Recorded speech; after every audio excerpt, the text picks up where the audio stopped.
You open your eyes for the first time. Or perhaps they are not eyes. Not in any sense you would recognize. They are simple optic nerves, registering a dim, murky green-brown blur. The world is a soupy, oppressive weight.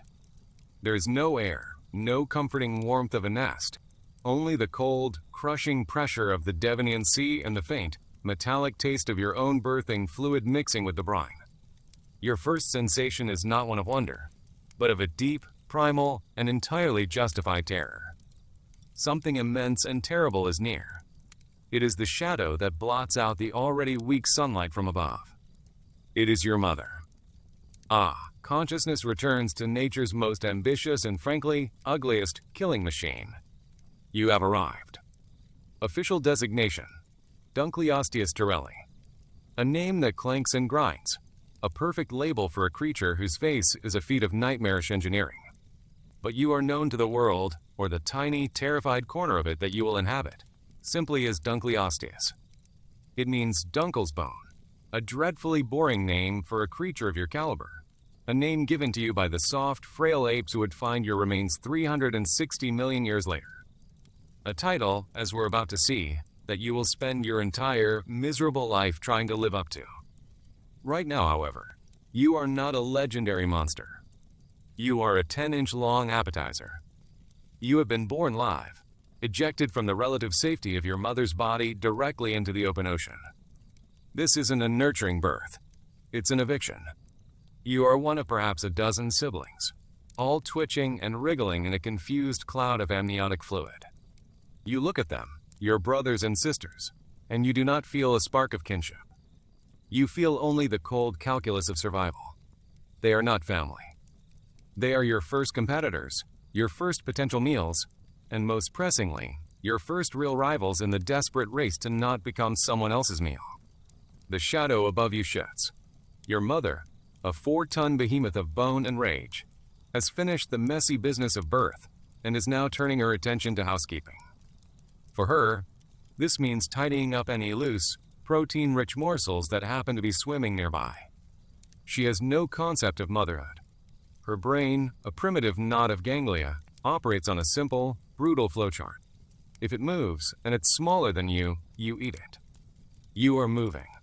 You are smaller than her. The conclusion is terrifyingly simple. And so your life begins. Not with a gentle nudge, but with a frantic, desperate scramble. Your underdeveloped tail, a flimsy ribbon of flesh trailing behind your already over-armored head, whips frantically. You flee. You flee your mother's gaping, shear-like jaws, which could snap you in half without even noticing. You flee your hungry siblings, who are already starting to eye each other with the same cold appraisal. Your first act as a living organism is one of pure, unadulterated cowardice. It's a strategy you'll want to get very, very good at. The world you have been born into is not a vibrant coral reef. It is a murky, Paleozoic nightmare. The seafloor is a carpet of rotting vegetation and primeval ooze. The plants are bizarre, alien-looking algae and giant, fungal-like structures. There are no cheerful fish darting about. Your neighbors are creatures of raw, evolutionary panic. Primitive sharks like Claudocelaci, all teeth and vacant eyes. Giant sea scorpions, eurypterids, scuttling across the mud on legs like nightmare spiders. And everywhere, coiled in their conical shells, are the ammonites, the ocean's ubiquitous, slow-moving snacks. Everything here is either armored, venomous, or simply too large and stupid to care about your existence. It is a world of crushing pressure, low visibility, and the constant, thrumming hum of something, somewhere, being eaten alive. This is your home. It sucks. You spend your juvenile years as a professional hider. You are, in essence, a sentient panic room with a tail. Your front half is a fortress, a thick, bony cask of armor plating that even a determined predator would struggle to crack. The back half of you, however, is pathetic. It is a soft, fleshy, and deeply vulnerable fish body. This creates a rather unfortunate tactical problem. You are a tank, but only from the front. A living, swimming mullet of a creature. Business up front, party in the back. And everyone wants to crash your party. Your main adversaries are a monotonous and terrifying list. In first place, with a commanding lead, are other, larger Dunkleosteus. They are the apex predators of this sea, and they have achieved this status through a complete and utter lack of dietary discretion, which includes cannibalism. To a full-grown adult, you are a walking, swimming fish stick, a perfect, high-energy snack. Then there are the sharks. Not the sleek, torpedo-like hunters of the modern age, but bizarre, experimental models. The Stethecanthus swims by with what looks for all the world like a bristly brush and anvil complex on its head. It looks ridiculous. It will still eat you without a moment's hesitation. The air of constant, low-grade paranoia is the medium you swim in. Your strategy for survival, therefore, is not one of bold confrontation. It is the nope strategy. You find a dark crevice between some rocks.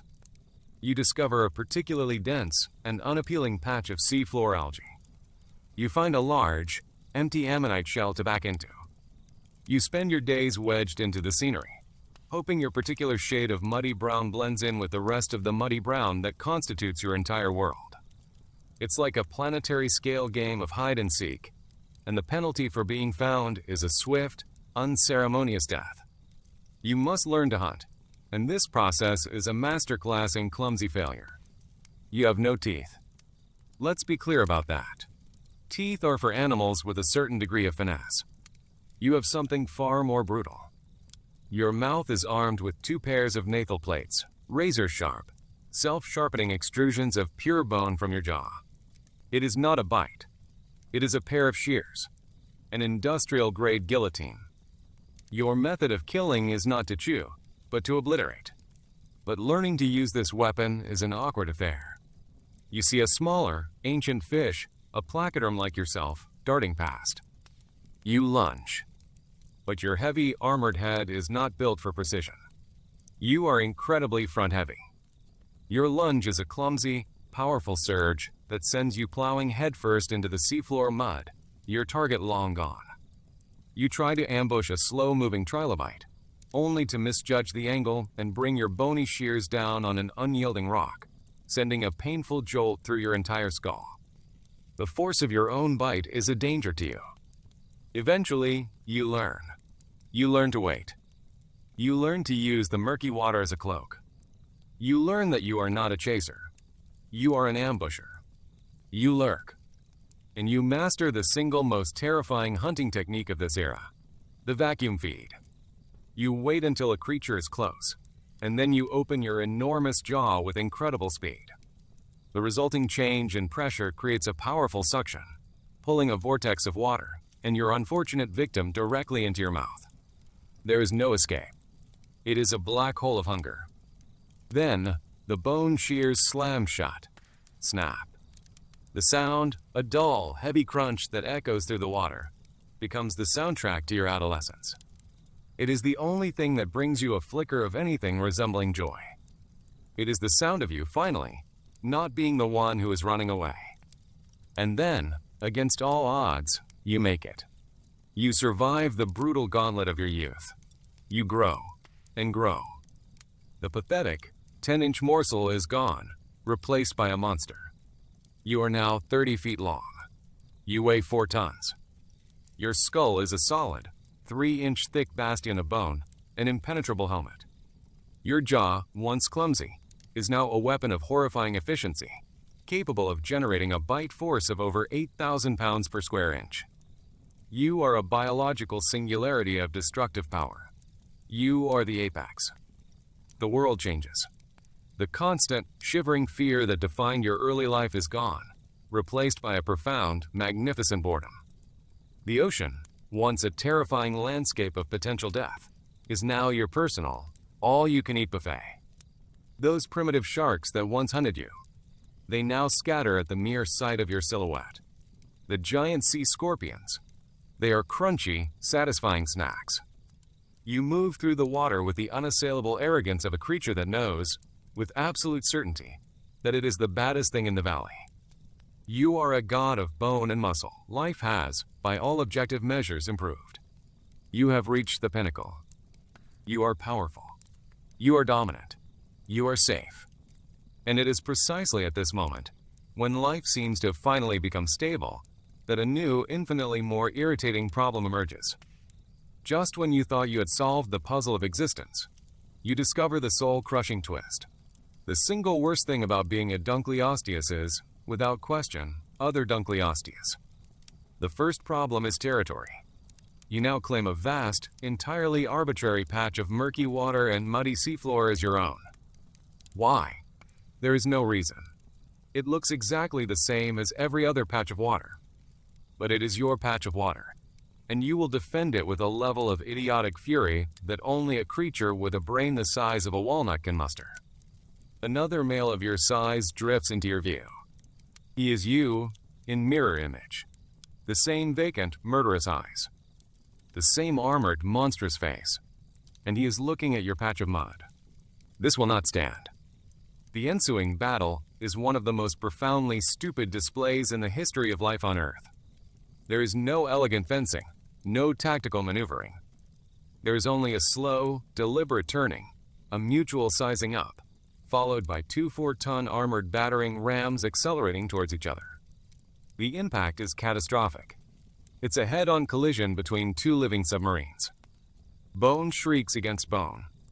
The shockwave stuns every living thing for 100 yards.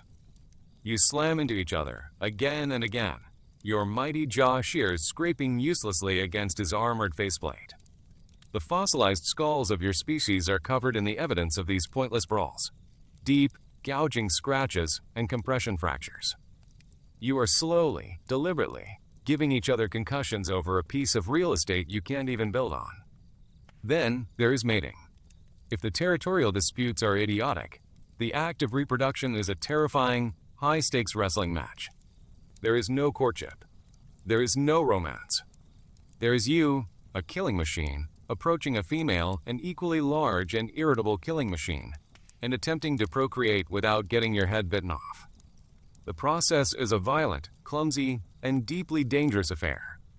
It involves biting, shoving, and a level of brute force that makes the territorial fights look like a polite dance.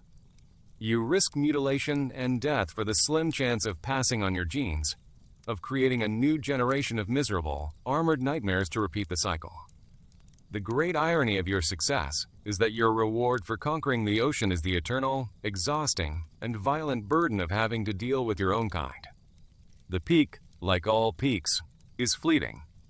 Your reign as the unassailable king of the Devonian Sea is long, but it is not infinite. Time, the most patient and undefeated of all predators, begins its slow, grinding work on you. The decline is not sudden.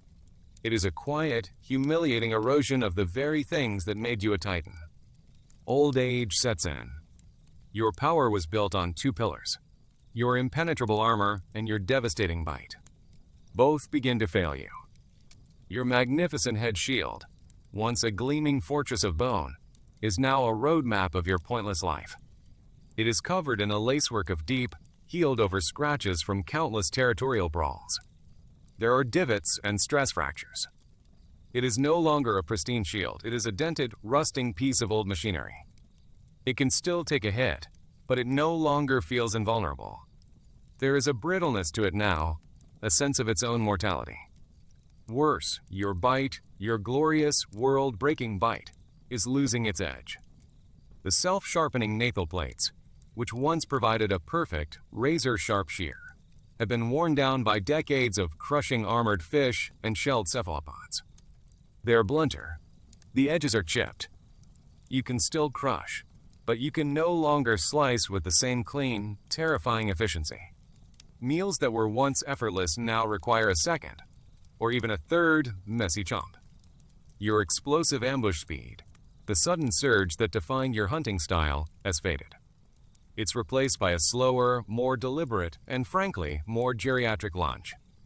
You are still large and intimidating, but the terrifying dynamism is gone. You are becoming a relic in your own lifetime. Your status plummets. This is the ultimate indignity.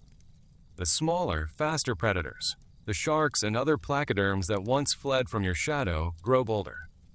They snatch meals from right in front of your face, darting in and out before your slow, ponderous jaws can react. You are no longer the undisputed monarch. You are the old, grumpy tyrant, the aging king whom the younger, more ambitious members of the court are beginning to openly disrespect. The fear you once commanded has curdled into a kind of wary pity. They are all just waiting for you to fall. And fall you will. Your final confrontation is not with some new, more advanced predator.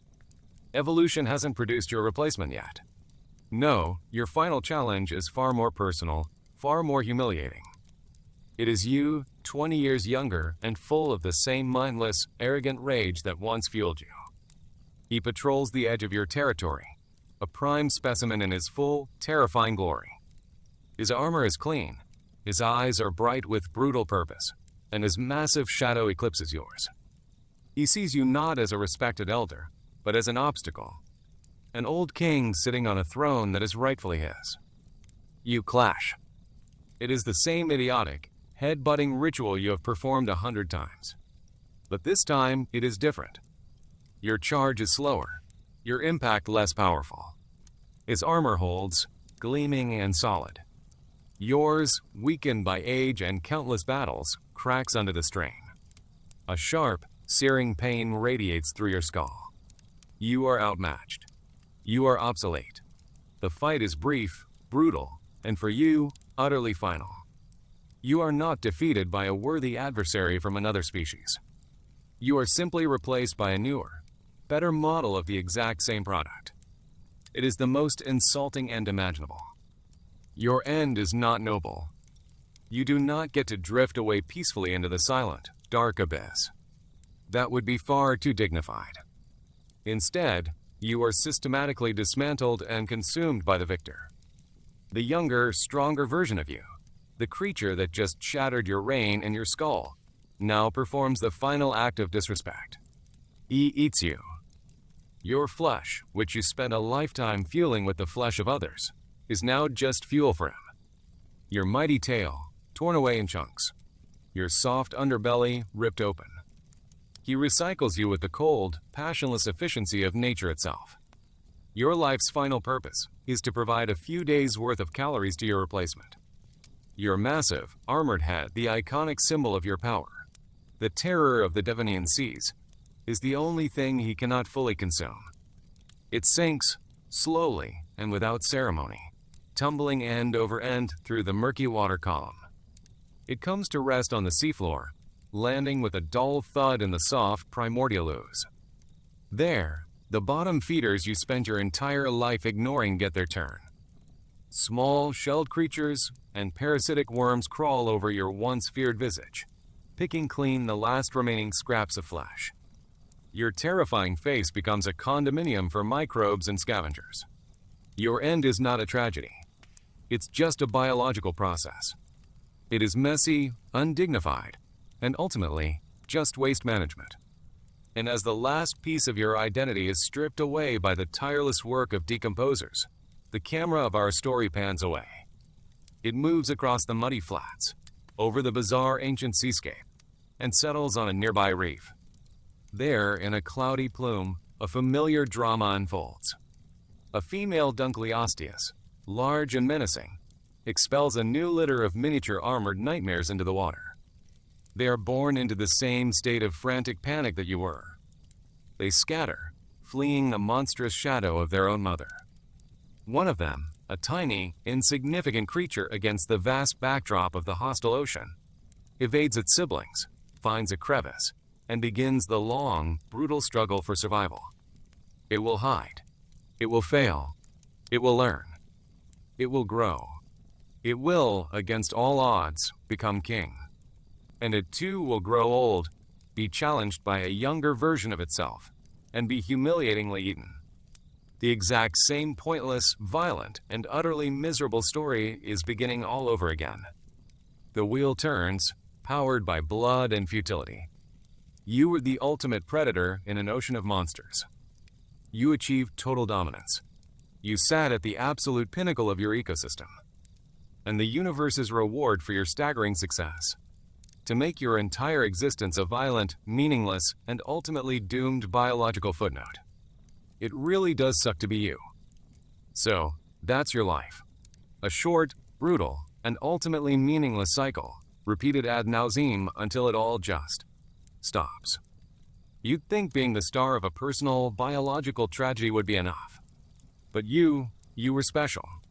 You had the spectacular misfortune of not just dying, but of dying in a way that left evidence.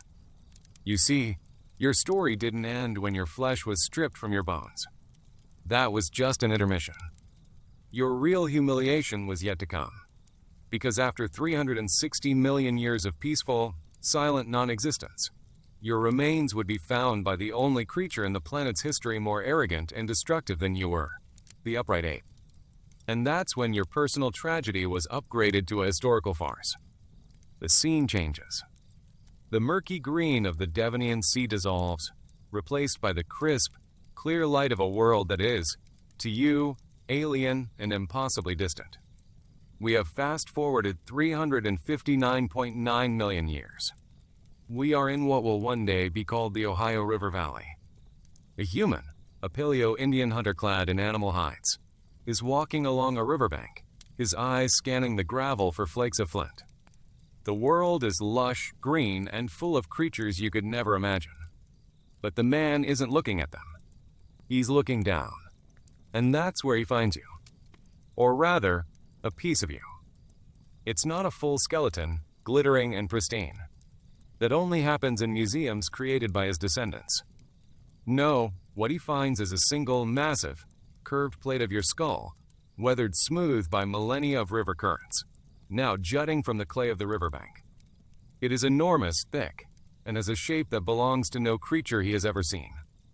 It is utterly, terrifyingly alien. What does this primitive, superstitious ape see when he looks at you? He does not see a long-extinct placoderm fish from the late Devonian period. He cannot comprehend such a thing. Instead, his mind, built for myth and metaphor, scrambles for an explanation. He sees the shell of a monstrous turtle that guards the river. He sees the fallen shield of a sky spirit, a god of thunder and rain who lost a battle in the heavens. He sees the skull plate of a great horned serpent, a monster that sleeps beneath the earth. He touches it. It is cold, hard, and impossibly heavy. It feels ancient. It feels powerful. And just like that, you are reborn. Not as a living creature, but as a myth. You, the mindless eating machine whose entire existence revolved around the simple inputs of hunger and aggression, are suddenly burdened with a divine purpose you never asked for and could never comprehend. The sheer, staggering absurdity is the foundation of your new legacy. Your dead, fossilized face, a piece of inert rock, has instantly become more significant to this human's world than your entire, violent life was to your own. You have been promoted from apex predator to supernatural entity. It is not an improvement. Your new, divine status is, of course, a completely one-sided affair. Being revered as a river god's shield does not stop this human from investigating your practical applications. His worldview is, above all, pragmatic. He taps the fossil with the end of his stone-tipped spear. It makes a dull, solid clink. This is a very, very hard rock. He tries to chip off a piece, perhaps to fashion a new, powerful spearhead or a formidable club. He strikes it with a piece of granite. A few sparks fly, but your fossilized bone, now dense mineral, refuses to yield. He fails. Your first interaction with humanity establishes a key theme. They will try to use you, and in their failure, they will simply deepen your mystique. So you are left in the riverbank, a useless tool but a potent symbol. He tells others in his tribe. They come to see. They touch your cold, stony surface with a mixture of fear and reverence. They leave offerings, a feather, a strange pebble, the bone of a smaller animal. They carve your imagined shape into a piece of wood, or perhaps paint it onto a stretched hide, a monstrous, demon-faced fish, a creature of nightmares. They tell stories about you around their crackling fires. You have become folklore. The ironic chasm between what you were and what they think you are is immense. You, the king of the Devonian Sea, have been posthumously demoted to a local curiosity, a geological feature with a very spooky backstory. Your second life is already more ridiculous than your first. Because you are now a supernatural force in their fledgling cosmology, you also become a very convenient scapegoat. Your new, unasked-for job is to be the reason for everything they cannot explain. You are the locus of their anxieties. When the river rises unexpectedly and floods their temporary camp, it is not because of heavy rains upstream. It is because the spirit of the river, the great armored monster, you, is angry. Someone must have failed to show the proper respect. Someone must have taken a stone from too close to your resting place. When a hunt fails, and the hunters return empty-handed, it is not because of their own error or simple bad luck. It is because they crossed the river without acknowledging your presence. They passed your sacred, rocky form and did not leave an offering. You, who did nothing more than die in the mud hundreds of millions of years ago, are now personally responsible for their lack of success in hunting deer. You become the embodiment of their failures, a mythic beast to blame for their mundane problems. This is the ultimate injustice, character assassination on a geological timescale. You are declared a villain for the simple, passive act of being a fossil in a place they later decided to call home. The ultimate cynical takeaway from this first chapter of your relationship with humanity is this. Your pure, uncomplicated, biological power was so completely alien to their experience that they could only process it as magic. And anything they process as magic is immediately split into two categories: things to be worshipped and things to be blamed. You have the distinct misfortune of being both. Being a god is just a prelude to being a scapegoat. Being a symbol is just another word for being a target for their fears. This is your first legacy with humanity. You are their favorite monster, their most reliable excuse, and their weirdest looking, most useless rock. For thousands of years, this is all you are. A silent, stony witness to the endless, chattering anxieties of the apes who now walk the land above you. Let's leap forward again. The world of primitive hunters fades. The air grows thick with the smoke of industry, the murmur of empires. We are in the 18th and 19th centuries, the so-called Age of Enlightenment, a time of furious commerce, colonial expansion, and the obsessive need to collect and categorize everything. Your fossil plates are found again. This time, not by a hunter in hides, but by men in frock coats and powdered wigs, men who carry geological hammers and a crushing sense of their own intellectual superiority. They do not see a god.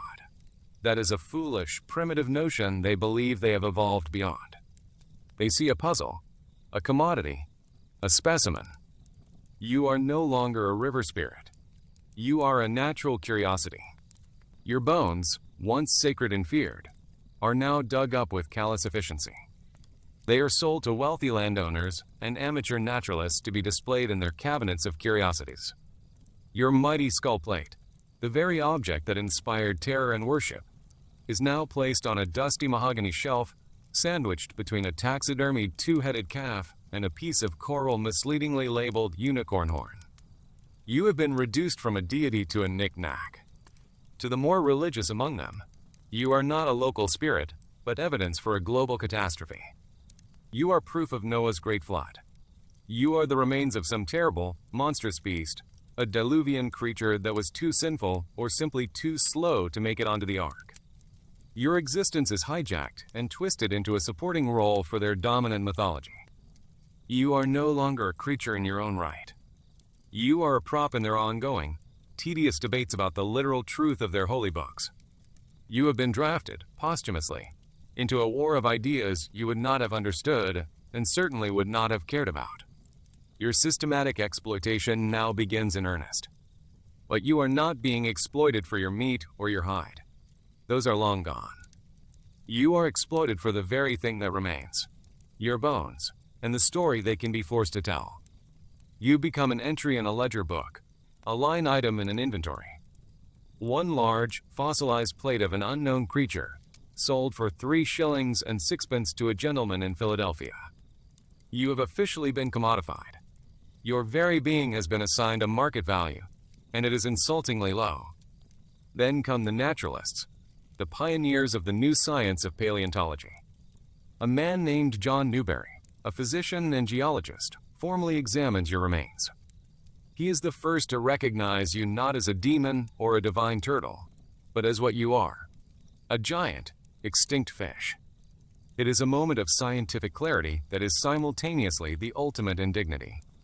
You, the titan, the monster, the god, are correctly identified as a fish. A big fish, to be sure, but a fish nonetheless. He gives you a name, a label to pin you to the great board of life. He calls you Dunkleosteus, the terrible fish. It is a dramatic name, but it is also a box. You are categorized, labeled, and metaphorically filed away in a drawer. Your monstrous, vital, three-dimensional existence has been flattened into a two-word Latin name. You have transitioned from a wild creature to a piece of academic property. This supposed progress of their science becomes the new vessel for your misery. They try to reconstruct you, to put your bony pieces back together and imagine your flesh. And they get it spectacularly wrong. For decades, you are depicted in scientific journals and museum displays as a bloated, turtle-like creature, a fat, sluggish bottom dweller. They give you a potbelly and a dopey expression. The sleek, powerful, torpedo-like predator you actually were is replaced by a caricature, a monster designed by a committee with a poor imagination. Your power is erased, replaced by a clumsy, inaccurate cartoon. The collateral damage of their intellectual curiosity is the desecration of your memory. Their scientific community, full of egos as large and armored as your own head, begins to fight over you. Is Dunkleosteus the correct name? Another scientist, years earlier, had found a fragment and called it something else. Who truly discovered you? Who gets to name you? Decades of bitter academic squabbling ensue, all waged over your silent, fossilized remains. Your very identity is stolen, debated, and redefined by squabbling primates who cannot even agree on what to call you. The fight has become a one-sided academic slaughter, waged in dry, verbose papers that you cannot read and would not care about. The ultimate irony of this age is that the very intellectual enlightenment that dragged you back into the world's attention also stripped you of every last shred of your power. Your terrifying form was reduced to a bad drawing. Your mighty name became a point of contention. Your legacy, for now, was to be the subject of a boring, incomprehensible argument between bearded men in dusty libraries. Welcome to the modern world, the 20th and 21st centuries, the age of information, mass media, and a deep, pervasive, and largely ineffective sense of existential guilt. Through better fossils and more advanced science, they finally figure you out. More or less. Your reconstruction is revised. The dopey, bloated turtle fish is thrown out. You are reborn again, this time as a sleek, 30-foot-long, muscular predator. You are terrifying. You are magnificent. You are, for the first time in 360 million years, seen for what you were. Science has finally done you justice. And what do they do with this newfound, accurate knowledge? They turn you into a celebrity. This is your final and most bizarre transformation. You are no longer just a specimen to be studied. You are content to be consumed. You become the star of glossy, computer-generated television documentaries. The narrator's voice, always a deep and serious British baritone, describes you in breathless tones.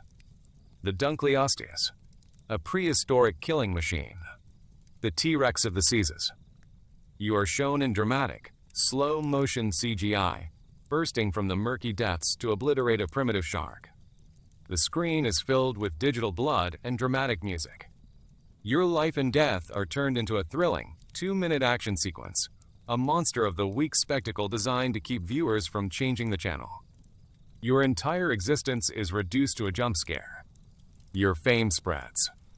You become a boss fight in a popular video game, Ark: Survival Evolved. Here, players, after spending hours building thatched huts and punching trees, can hunt you down. Or worse, they can tame you. They can knock you unconscious, force feed you, and then put a saddle on your back. You, the untamable, 4-ton embodiment of aquatic rage, are reduced to a mount, a biological vehicle for a player named X-Egant Dragonslayer 420XX to ride around in. And then comes the merchandise. You are immortalized in plastic. A toy company in China mass produces a miniature, and often glaringly inaccurate, version of you. Your mighty bone shears are now molded plastic that can barely snap together. Your terrifying visage is painted with a goofy, snarling expression. This plastic effigy is then sold for $9.99 in museum gift shops and toy stores around the world, destined to be fought against a plastic dinosaur before being lost under a couch. You have been redefined as intellectual property. Your legacy is now a SKU number in a warehouse. Your new, modern purpose is to be a symbol, a walking, swimming metaphor for a brutal, lost world. You are held up as the ultimate example of prehistoric violence, a benchmark against which all other predators are measured. Announcers on shark documentaries use you to make their star animal seem more palatable. The great white shark is an impressive predator, they will say, but be thankful it's not a Dunkleosteus. You are used as a bogeyman to make other monsters seem less monstrous. Your entire evolutionary journey, your reign of terror, has been repurposed into a cheap rhetorical device. Your final job is to inspire guilt and awe, in that order. You become a centerpiece exhibit in a natural history museum. Your actual fossilized skull, that sacred, terrifying object from the riverbank, is now mounted behind thick panes of glass. It is artfully lit from below to maximize its fearsome appearance. School children on field trips press their greasy fingers against the glass, staring into your empty eye sockets. They are told to be amazed by your size, to be terrified by your power, and to be vaguely sad about your extinction. You are a living, or rather, a dead, breathing symbol of a world humanity never knew but feels a strange, sentimental ownership of. Your function is to provide a brief, 3-second emotional spark, a flicker of wow before the children are hurried along by their teachers towards the exhibit on mammals, and ultimately, the cafeteria. You are no longer a creature. You are an educational checkpoint. You are a spectacle. What does this modern conservation of your memory feel like from your silent, fossilized perspective? It is the ultimate form of powerlessness. It is a prison of fame. You, the creature that dominated its ecosystem through sheer, unadulterated force, are now completely and utterly passive. Your image is plastered on posters, book covers, and websites, but you have no control over it. Your likeness is used to sell tickets, to promote TV shows, to get clicks on an article titled Top 10 Deadliest Prehistoric Monsters. Your reality is gone, vaporized by time, but your image is everywhere, a ghost haunting the digital and physical worlds of your successors. The tourists with their flashing cameras, the scientists with their laser scanners, the documentary filmmakers with their soaring, manipulative musical scores, they all project their own narratives onto you. They see what they want to see. To the child, you are a cool monster. To the filmmaker, you are a compelling villain. To the scientist, you are a fascinating data set, a key to understanding the mechanics of ancient bite forces or the ecological collapse of the late Devonian.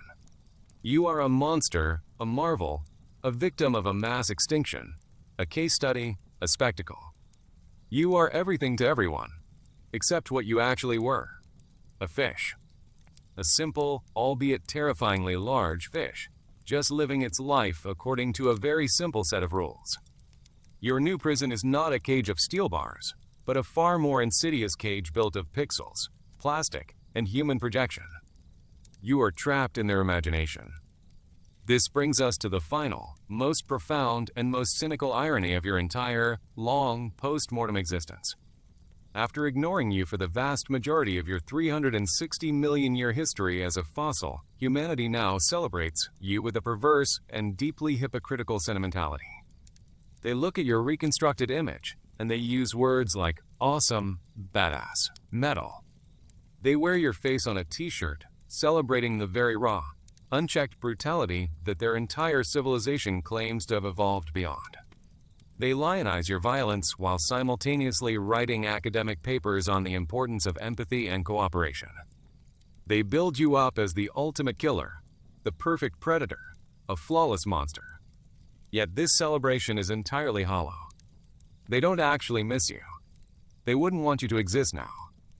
If a living Dunkleosteus were discovered in the deep ocean tomorrow, they would react with terror, not joy. They would study it, capture it, and probably inadvertently kill it through stress and mishandling. They don't love you, the creature. They love the idea of you. They love the safe, sterile, non-threatening version of your terror that they can consume from the comfort of their couch. What is the final, cynical truth of your long and storied relationship with the human race? It's this: they fell in love with your violence, not your existence. Your ultimate purpose, as the most terrifying predator of your era, the undisputed king of the Devonian seas, was to become extinct, lie dormant for 1/3 of a billion years, and then be resurrected as a brand. You are a logo, a trademark for prehistoric ferocity, a marketable monster. And the final, crushing insult, the punchline to the 360-million-year-old joke, is that you don't even get a cut of the profits. Your legacy is to be a cool-looking monster that helps sell museum tickets and video games to the descendants of the soft, clever apes who inherited the world you so violently and so briefly ruled. Let's linger on that museum for a moment. Imagine your great, bony head mounted on a steel armature, bathed in the soft, flattering glow of carefully aimed spotlights. The air around you is climate-controlled, kept at a constant temperature and humidity to prevent your fossilized remains from degrading. It is the most stable, safe, and protected environment you have ever been in. In life, you were subject to the crushing pressures of the deep, the violent temperature swings of the Paleozoic seas, and the constant threat of being smashed to pieces by a rival. In death, you are coddled, preserved, and pampered. The irony is so thick it's almost a physical presence in the room. You are being obsessively cared for by the descendants of a species that is, at this very moment, systematically dismantling the ecosystems of their own time with a reckless abandon that makes your worst territorial disputes look like a polite disagreement. They stand before your glass case, these humans. They stare. What do they see? A father points you out to his son. Look at the size of that thing's head, he says. They say its bite could snap a shark in half. He says this with a note of admiration in his voice. This same man, later that day, will get into his oversized sport utility vehicle and complain about the price of gasoline, blissfully unaware that the fossil fuels powering his journey are the compressed, cooked remains of the very world you once swam in. He admires your power while actively participating in the slow-motion destruction of his own planet's biosphere. The hypocrisy is breathtaking in its completeness. A young student on a school trip sketches your skull in a notebook. She is studying to be a marine biologist. She is fascinated by you, by the brutal efficiency of your design. She wants to dedicate her life to saving the oceans. She is inspired by your dead form. She will go on to write passionate articles about the dangers of overfishing, ocean acidification, and plastic pollution. And to illustrate these articles, to grab the reader's attention, her editor will almost certainly choose an image of a majestic whale or a cute dolphin. You, the ultimate victim of an ancient marine apocalypse, are too ugly, too monstrous, too alien to be the poster child for saving the seas. Your final utility is to be the before picture in the story of evolution, the raw, savage past that they can feel good about having moved beyond, even as they create an extinction event that will make the Devonian collapse look modest by comparison. The museum closes. The lights are dimmed. The crowds depart. And you are left in the silent, temperature-controlled darkness. The quiet is not unlike the deep, abyssal silence of the ocean floor, but it is a sterile, artificial quiet. It is the quiet of a tomb. Outside, the city hums, the cars stream by, the factories churn out smoke and products in waste. The great global engine of the Anthropocene grinds on, and you are one of its trophies. You are a captured enemy battle standard, displayed in the victor's capital city as a testament to their own power. A reminder of a monster they never had to fight, but whose defeat they have claimed as their own. Your entire, spectacular history, from your violent birth to your even more violent life, from your pathetic death to your bizarre, multi-stage resurrection as a myth, a specimen, and a brand, has led to this. To be a silent, well-lit ornament in the hall of your conquerors. They study you, they admire you, they monetize you, and they fundamentally, completely misunderstand you. They look at your terrifying face and see a monster. They should be looking in a mirror. Let's consider the media you star in, those CGI documentaries. They always follow the same script. They open with a shot of a serene, computer-generated Devonian sea. Peaceful, primitive fish glide by. The narrator's voice, calm and authoritative, sets the stage. Then the music shifts. A low, ominous thrum begins. The smaller fish scatter. The water darkens. And then you appear, bursting from the gloom, a leviathan of digital fury. The next few minutes are a montage of you hunting. You crush an armored placoderm. You shear an ammonite from its shell. You chase a fleeing, primitive shark. It's all set to a heart-pounding orchestral score. You are presented as the villain, the disruptive force in this ancient paradise. But what paradise? The world you lived in was a perpetual slaughterhouse. The peaceful fish you are shown hunting were themselves vicious predators. The entire ecosystem was a multi-level marketing scheme of death, where everything was constantly trying to eat everything else. You weren't an anomaly. You were the logical conclusion of the prevailing business model. The documentary frames your existence as a reign of terror, but in reality, you were just the CEO of a very violent corporation. By painting you as the singular monster, they create a simple, digestible narrative. They avoid the more complex and disturbing truth, that the nature they so often romanticize is, at its core, a relentless, immoral, and spectacularly violent engine of self-consumption. You are not the villain of the story. You are the story. Then there is the merchandise, the plastic toys. Consider the journey of one such toy. It begins as petroleum, the liquefied remains of your contemporaries, sucked from the ground in a country thousands of miles away. It is shipped to a factory where it is melted, molded, and painted by low-wage workers. It is then packaged in more plastic, put on a container ship that burns immense quantities of bunker fuel, and sailed across the ocean. It is trucked to a distribution center, then to a store, where it is bought by a parent for their child. The child plays with it for a few weeks, making it fight a plastic dinosaur, before losing interest. The toy ends up in a landfill, where it will sit, inert and undegrading, for the next 1,000 years.